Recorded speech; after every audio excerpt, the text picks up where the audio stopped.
How do you build tax into your financial planning? How do you build tax into your financial forecasting? It's absolutely critical that we do that because tax represents a cost just like any other cost that we have. It's money that's likely to leave your business at some point, and there may be situations where money comes back in from some form of tax claim, some form of tax relief. In this video, I'm going to outline the main considerations we need to go through when we build tax into our financial forecasts. Hi folks, my name is Mahmood. I'm an accountant, business finance coach, and owner of the accounting firm I Hate Numbers, and also the financial storytelling platform Numbers Know How. I'm also the proud author of the book I Hate Numbers, which is an excellent book, if I say so myself, for those in business about to start or already established in business. For over 27 plus years, I've helped thousands of business owners make more money, save tax and time, improve their financial awareness, and win more battles than they will lose with what goes on between their ears. That's not a bad combination, if I do say so myself. Let's crack on with the video.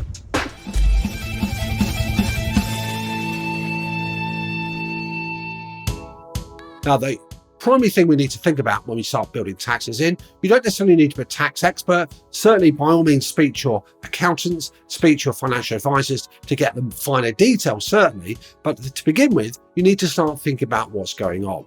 So if you are taking on staff, if you've got a staff team, and there are some really good reasons to have paid staff, then there will likely to be taxes that will be levied on you as the employer, as well as the taxes you've got to take off your staff as well. If you are selling goods and services, which most businesses will be, unless you happen to be a charity and they might be something different, then tax is likely to arise in two facets. Number one, if you're selling goods, if you're providing services, then indirect tax, as it's called VAT, as it's called in the UK, will apply to those goods and services. If you're outside of the UK, you may have a regime, very likely, called sales taxes, and that's going to be applying. Your role is to apply the tax, understand the rules, apply it to the value of the goods and services, collect it from your customers and pay it over. So what that means is, if you are selling goods and services, then VAT will apply either right now if you're already registered, or at some point in the future, as your business grows, it's going to trigger that threshold. You need to think about VAT being applied, certainly in the UK, at some future point itself.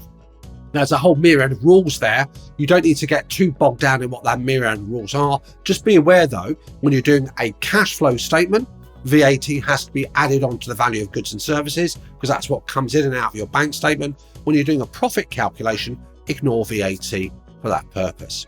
So we talked about VAT, we've talked about employment taxes, well, other taxes as well. There are other what are called indirect taxes, and that's things such as duty. So if you're buying goods and services, depending where you source them, it may be that duty will be applied to the value of those items as they're bought into the United Kingdom. If you're exporting, there may be also comparable duties on those goods and services that you're delivering overseas. Obviously more so on the goods, less so on the services. Other taxes as well. If you are a business making profits, which hopefully you will be, then there is likely to be company tax, corporation tax as it would be called in the UK, levied on those profits. You need to build that in.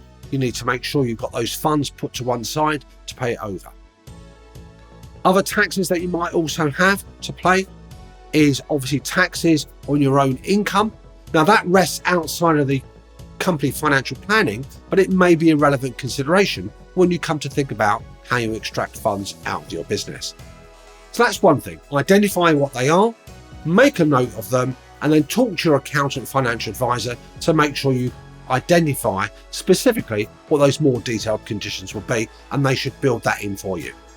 Number two, you need to think about the rates that will be levied, not just here and now, but if you're thinking about the future, there is a good likelihood, as it will happen in any jurisdiction around the world, that tax rates will change.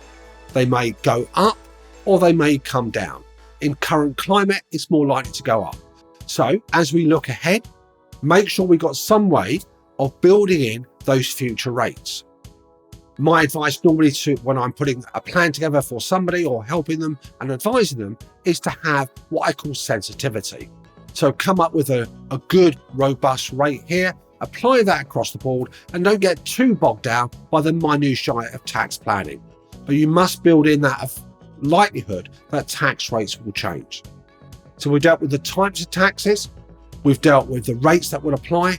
The next thing we've got to think about is the collection.